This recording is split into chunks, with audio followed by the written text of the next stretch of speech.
السلام علیکم ورحمۃ اللہ وبرکاتہ۔ امید ہے آپ سب خیریت سے ہوں گے۔ ناظرین کرام، آج ہم بات کرنے لگے ہیں یورک ایسڈ پہ۔ بہت سے مریض ایسے آتے ہیں جن کا یورک ایسڈ بڑا ہوتا ہے۔ ان کو دو طرح کے مسائل ہوتے ہیں، یا تو ان کے جوڑوں میں درد ہوتا ہے یا ان کے گردوں میں پتھری ہوتی ہے۔ یورک ایسڈ بڑھنے سے یہی دو مسائل زیادہ پیدا ہوتے ہیں، یعنی مریض کے یا تو جوڑوں کے اندر یورک ایسڈ کے جو ہے وہ کرسٹلز وہ پیدا ہو جاتے ہیں، جمع ہو جاتے ہیں، یا پھر یہی کرسٹلز جو ہے وہ گردے کے اندر جمع ہو کر پتھری کا باعث بنتے ہیں اور شدید درد ہوتی ہے۔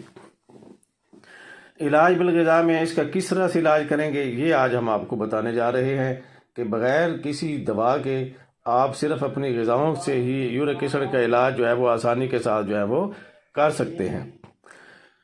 اس کے لیے علاج کا طریقہ یہ ہوتا ہے کہ ایسی غذائیں جو یورک ایسڈ والی ہوتی ہیں وہ بند کر دیں، اور ایسی غذائیں جو یورک ایسڈ کم کرنے والی ہیں وہ استعمال کرنا شروع کر دیں۔ تو فطری اور قدرتی طریقے سے بغیر کسی دوا کے آپ کا یورک ایسڈ جو ہے وہ اعتدال پہ آ جاتا ہے۔ اب وہ کون سی غذائیں ہیں جو یورک ایسڈ پیدا کرنے والی ہیں؟ اس میں تمام قسم کے گوشت شامل ہیں، انڈے، سبز پتوں والی سبزیاں اور دالیں، بیج جو بھی ہیں، یعنی مٹر ہے، چنے کی دال ہے، مسور کی دال ہے وغیرہ، یہ سب یورک ایسڈ پیدا کرتی ہیں اور یورک ایسڈ آپ کا بڑھا دیتی ہیں۔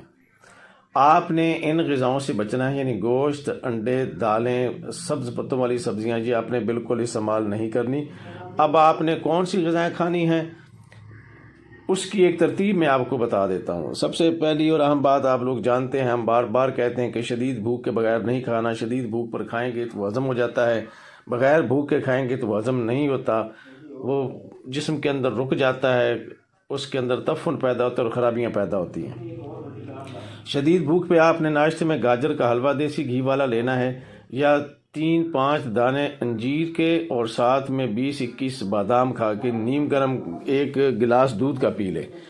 دوپہر میں بھوک لگے تو گاجر، مولی، شلجم، کدو، ٹینڈا، توری، اس میں سے کوئی ایک سبزی جس میں خوب دیسی گھی ڈالا گیا ہو، ہلدی، ادرک، لہسن، پیاز، زیرہ، نمک اور کالی مرچ ڈال کے یہ سبزی بنائیں اور اس کو چمچی سے کھائیں۔ روٹی آپ نے چند دنوں کے لیے نہیں کھانی، پھر جب دیکھیں کہ طبیعت بہتر ہو گئی ہے، آپ کے گردے کا درد ٹھیک ہو گیا، یہ جوڑوں کا درد کم ہو رہا ہے، تو پھر روٹی شروع کر دیں گے۔ شام کو بھوک لگے تو انہی غذاؤں میں سے پھر آپ کھا لیں یا پھل کھا لیں، تمام میٹھے پھل، یعنی میٹھا امرود، میٹھی خوبانی، میٹھا آم، یعنی کوئی بھی پھل جو میٹھا ہو، کھٹا نہ ہو، وہ آپ کھا سکتے ہیں۔ کعوے میں آپ استعمال کریں گے 2 گرام دیسی اجوائن، 2 گرام پودینہ، 2 گرام ادرک، 1 گلاس پانی میں ابالیں، شہد سے میٹھا کر کے یہ قہوہ دن میں 3 سے 4 بار استعمال کریں۔ ایک اور بات یاد رکھیں کہ جسم کو آپ نے گرم رکھنا ہے، گرم لباس پہنیں، جرسی، جرابیں، ٹوپی وغیرہ پہن کے رکھیں، جسم آپ کا گرم رہے۔ جسم سرد ہونے سے بھی دردیں جو ہے وہ بڑھ جاتی ہیں۔ پانی آپ نے نیم گرم استعمال کرنا ہے، اور غسل کے لیے بھی پانی گرم استعمال کریں۔ ٹھنڈے پانی سے غسل آپ نے بالکل نہیں کرنا۔ جب بھی نہانے کی ضرورت پیش آئے تو آپ نے پانی گرم استعمال کرنا ہے۔ کوشش کریں واک کریں، صبح سیر کریں، شام کو واک کریں، نمازیں ادا کریں۔ نمازوں سے بھی حرکت ہوتی ہے، اور یہ بات یاد رکھیں، حرکت سے حرارت پیدا ہوتی ہے، اور حرارت ہی یورک ایسڈ کو ٹھیک کرتی ہے۔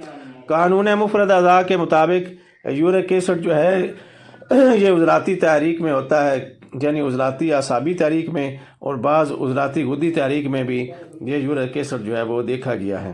علاج کے لیے آپ نے غدی عضلاتی اور غدی اعصابی اغذیہ ادویہ استعمال کرنی ہے۔ یہ باتیں میں حکمائے کرام کے لیے کر رہا ہوں۔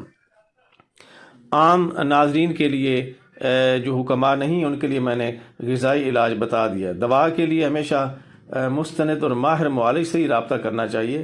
اور ایک بات اور یاد رکھیں کہ علاج کی اصل جگہ مطب ہے، دوا خانہ ہے۔ نبض چیک کروائیں، کرورہ لے کے آئیں، اور اپنی پرچی بنوائیں غذا کی، اور اگر کوئی دوا کی ضرورت ہو تو وہ دوا بھی لے لیں آپ۔